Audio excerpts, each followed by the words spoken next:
going to get data from IXL. So here's my Clever page. I click on my IXL. IXL has a ton of stuff in it. I'm not going to lie.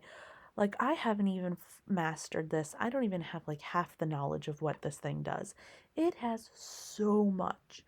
But I want to see what my kids have mastered.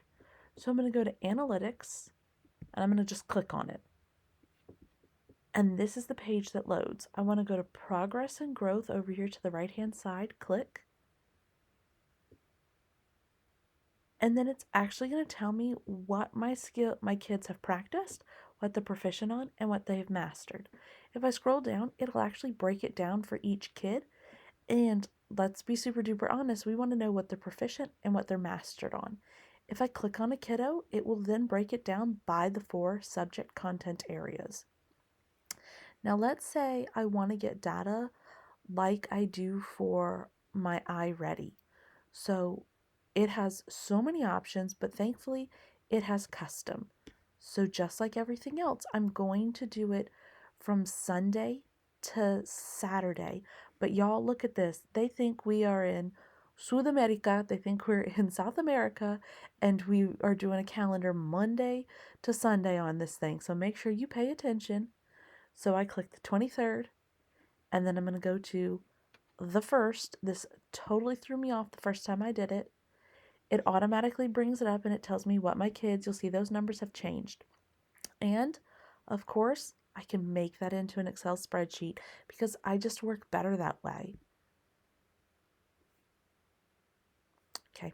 Now I'm gonna have to open it, and usually you can just click on it, but because I'm using my personal computer, I gotta tell it to open it Excel.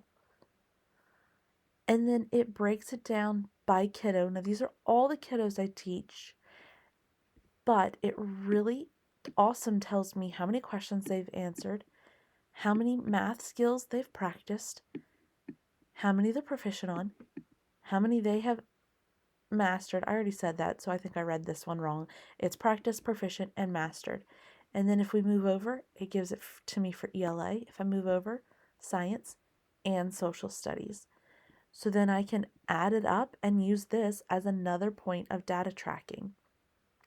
Now, like I said, this is all of the kiddos I teach, but still great resource to have and to use.